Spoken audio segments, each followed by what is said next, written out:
Maxima minima केवल 2 sets, scheduling के there have been 5 sets, games and tournament जो बहुत लोग बोलते हैं बहुत ज्यादा इंपॉर्टेंट है, बहुत ज्यादा इंपॉर्टेंट है, there have been just 5 sets. The point is again sometimes people just start calling it games and tournaments because it says there is a tournament. Since they are highly expected because they have been pretty common, right? हर साल कभी 3 slots में से किसी 2 में आ गए, कभी किसी 1 में आ गया, ऐसा नहीं हो रहा है कि नहीं ही आ रहे हैं. सो ये 3 एरियाज यहाँ हैं जो कि हाईली एक्सपेक्टेड हैं. Hi everyone, welcome to another video from Unacademy. So वैसे तो आपने टाइटल देख लिया होगा, आप भी समझ गए होंगे हम लोग किस बारे में बात कर रहे हैं. Yes, we are going to talk about the most dreaded section of CAT which is LRDI. LRDI में कॉमन सा डर है, कोई सिलेबस नहीं है तो पता नहीं चलता क्या पढ़ें क्या ना पढ़ें, और कहाँ से पेपर आएगा, क्या पूछेगा एग्जाम में. We have no idea about this. So what I have done, I have just researched a little bit about the past few years, as many of you would be knowing me कि मैं हर साल cat का exam भी लिखता हूँ इसी purpose से. तो on the basis of that experience of all these years I have tried to find out something that can help us. तो 2017 से लेके 2024 तक के जो ईयर्स है, जिसमें जो कैट के रीसेंट ईयर्स जिसमें कैट ने पेपर हम लोगों को दिया है, इससे पहले कैट जो है कभी रिलीज नहीं करता था पेपर. तो 17 से 24 तक के जो हमारे पास 8 साल के पेपर्स हैं, उनके सभी स्लॉट्स को स्टडी करके I saw that there are some kind of topics which have been there, right. कुछ कभी आते हैं कभी नहीं आते हैं, तो उसके बारे में थोड़ी सी मैं बात करता हूं आप लोगों से. तो सबसे पहले what I have done, I have checked that in all these years we have seen there are 18 sets that have been there on reasoning based DI. अब हालांकि कभी कभार आप देखेंगे कोई इसको 17 बोलेगा, कोई 19, कोई 20, कोई 16. एक्चुअली होता ये है, कोई स्पेसिफिक आप जैसे पर्टिकुलरली इनको डिफाइन नहीं कर सकते कि यही रीजनिंग बेस्ड DI है. नाउ रीजनिंग बेस्ड DI का मतलब क्या हुआ, DI के बेसिस पे जहां रीजनिंग भी यूज हो रही हो. अब हालांकि तो DI सेट में भी रीजनिंग यूज होती है, बट एक प्रॉपर चार्ट अगर बना हुआ हो तो नॉर्मली हम लोग अगर चार्ट बेस्ड क्वेश्चन पूछेगा तो उसको DI कह देते हैं. लेकिन अगर एक सेट ऐसा है जिसमें कुछ DI है और कुछ रीजनिंग भी यूज करनी पड़ रही है, साथ साथ कुछ कैलकुलेशंस करनी पड़ रही है बिफोर डूइंग द सेट, उसको हम लोग रीजनिंग बेस्ड DI की कैटेगरी में डाल देते हैं. अब कभी कभार वो डेटा थोड़ी सी एक टेबल में दे रखा है, क्या एक छोटा सा टेबल DI उसको बना देता है या नहीं, तो सब लोगों का इसका अपना अपना नजरिया है इसको देखने का. बट मोर और लेस यू कैन से जहां पे कुछ हल्का फुल्का DI और रीजनिंग का कॉम्बिनेशन यूज होता है, हम लोग उसको रीजनिंग बेस्ड DI कह सकते हैं. And according to me in all these years I saw there have been the highest number of sets from this reasoning based DI only. So of course that makes it probably one of the most important topics from LRDI section. क्योंकि उसके बाद जो second largest है वो arrangement है, जिसपे 10 sets आपको देखेंगे. Once again you can call it 10 और 11. कभी कभार अरेंजमेंट के कुछ सेट्स इस तरह के होते हैं जिसके अंदर कुछ मैथमेटिक्स भी यूज हो रहा है, तो मैं उसको मैथमेटिकल AR में भी डाल सकता हूं, राइट. मैं उसको 11 बोल सकता हूं, कभी 9 बोल सकता हूं, और उसी तरीके से मैथमेटिकल AR के साथ भी हो सकता है. बट रफली this is a table that tells you कि अप्रोक्सीमेटली एक टाइप के कितने सेट्स इन ईयर्स में रहे हैं वो आपको इस टेबल को देख के समझ आ रहा होगा, राइट. तो यहां कुछ एरियाज ऐसे भी हैं जैसे टीम सिलेक्शन. इन सारे 8 ईयर्स में मिला के टीम सिलेक्शंस पे केवल 2 सेट्स आए हैं. सिमिलरली मैक्सिमा मिनिमा केवल 2 सेट्स, स्केड्यूलिंग के there have been 5 sets, games and tournament जो बहुत लोग बोलते हैं बहुत ज्यादा इंपॉर्टेंट है, बहुत ज्यादा इंपॉर्टेंट है, there have been just 5 sets. The point is again sometimes people just start calling it games and tournaments because it says there is a tournament, लेकिन उसमें यूज लगातार मैथमेटिक्स ही हो रहा है, तो वो मैथमेटिकल AR में मैं डालता हूं, मैं उसको नहीं मानता. एक टूर्नामेंट में कुछ टीम्स हैं, वो एक इसके लेफ्ट में बैठी है, एक राइट में बैठी है, फलाना फलाना, वो अरेंजमेंट का क्वेश्चन है. टूर्नामेंट होने से आप उसको गेम्स एंड टूर्नामेंट्स नहीं कह देते हैं. सो देयरफॉर प्रॉपर जहां गेम्स एंड टूर्नामेंट यूज होता है, एक चेस का हमारे पास सेट आया, उसको मैं गेम्स एंड टूर्नामेंट्स की कैटेगरी में डाल देता हूं. कोई हमारे पास फुटबॉल मैचेस हैं जिसके अंदर हम लोग गोल स्कोर, गोल्स अगेंस्ट वगैरह के बारे में बात हुई, उसको हम लोग गेम्स एंड टूर्नामेंट्स में डाल देंगे. And that ways these things have been done. Okay, not only that, I have also tried to figure out कि इनमें से कितने सेट्स आसान डिफिकल्ट टाइप के कैसे थे. तो मैंने देखा टोटल 103 सेट्स में से 26 sets have been easy to moderate. आप बोलेंगे सर ये बहुत बड़ा नंबर तो नहीं है, 103 में से 26 रफली 25%. लेकिन मैं आपको बताऊं कि यही 25% LRDI में आपको 90 परसेंटाइल तक दिलाता है.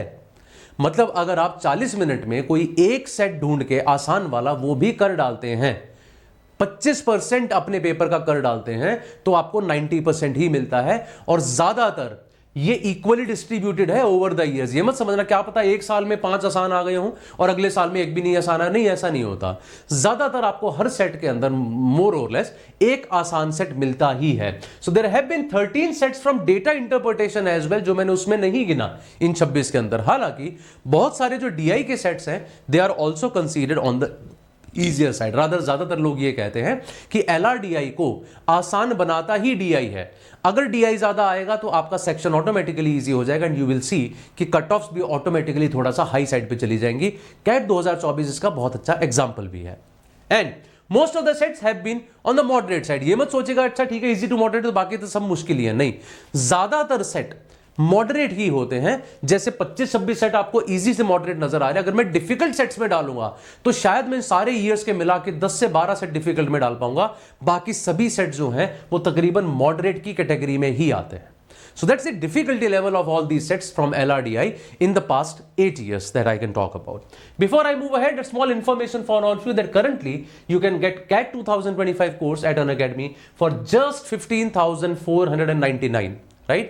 150 students with us have got 99 percentile and above, and you will be getting a complete CAT and OMET syllabus coverage in this. And you all know that it's a subscription model. You get unlimited access to all the batches, all the doubt solving as well. Along with that, mentorship is also there. You just have to use this code, that's my name, Saral, to get this discount, which is 15,499, the discounted price.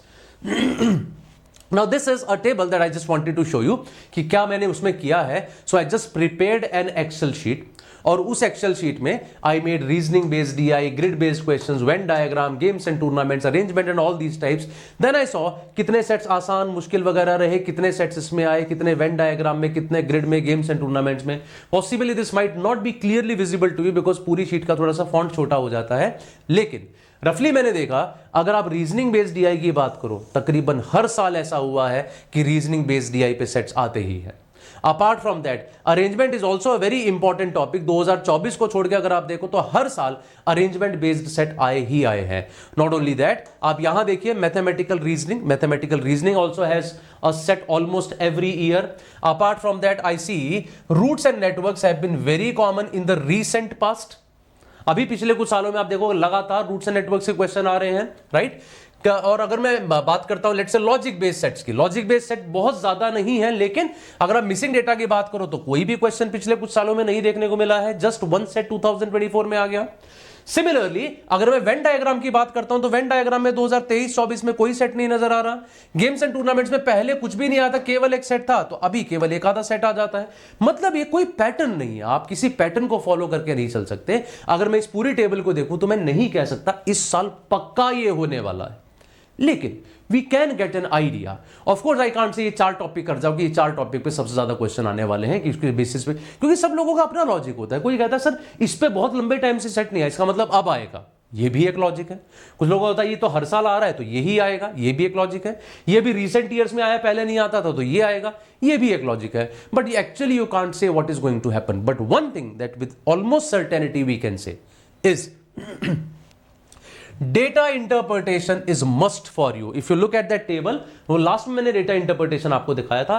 पिछले साल हमारे पास लगातार data interpretation आया, उससे पहले almost every year. और ये इसलिए भी मस्ट है because data interpretation is the topic that makes your section easy. ठीक है, इजी चीज को हम ना पढ़े ये सोच के छोड़ दें इसमें मैथ ज्यादा आता है, वो कहीं से कहीं तक भी सही नहीं है. So it is a must. When I say reasoning based DI, it is almost sure हर साल सेट आ रहा है. Total number of sets reasoning based DI पे अभी तक 18 बने हैं, सेकंड लार्जेस्ट 10 है. तो 18-10 का डिफरेंस आप समझ रहे हैं. So it is almost a surety no one can skip reasoning based DI as well. Looking at the past trends, I can say mathematical reasoning, ranking based questions, rating based questions, they are highly expected because they have been pretty common, right?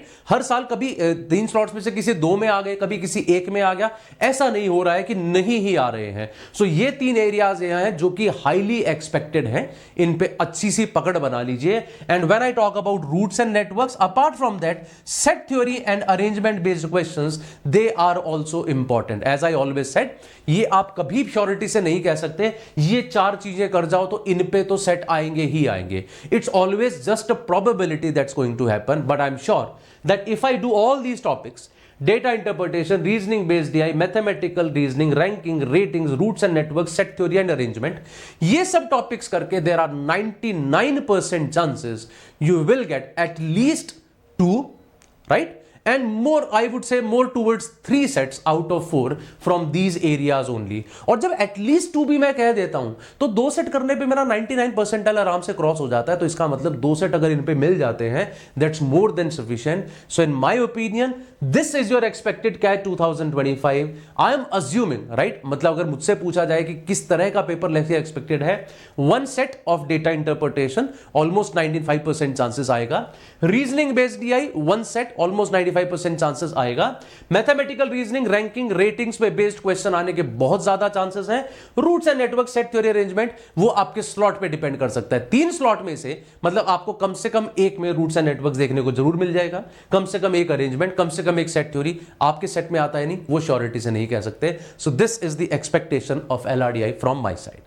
Okay, now if you're looking for a batch, we have started our pioneer batch as well recently, so you can join that batch. The batch has just started, in which you see all the teachers who would be teaching, and I would be just taking the test series over there. Also, we are having our next All India mock test, right? All India mock test on 11th of May at 8:30 and 12:30 and 4:30 PM. Do not forget to write these tests. They are the real indicator कि आप फिलहाल कहाँ पर हैं, कहाँ पर जाना है, कैट कैसा आता है, वो सारा आइडिया आपको ये टेस्ट दे सकते हैं। You will also get to know about the test series that Unacademy is providing right now. What is the quality of those tests? You can judge it from these tests. So that's all from my side, guys. Thank you very much. I'm sure this session was useful for you. We'll meet again in some other session. Till then, bye-bye and take care of yourself.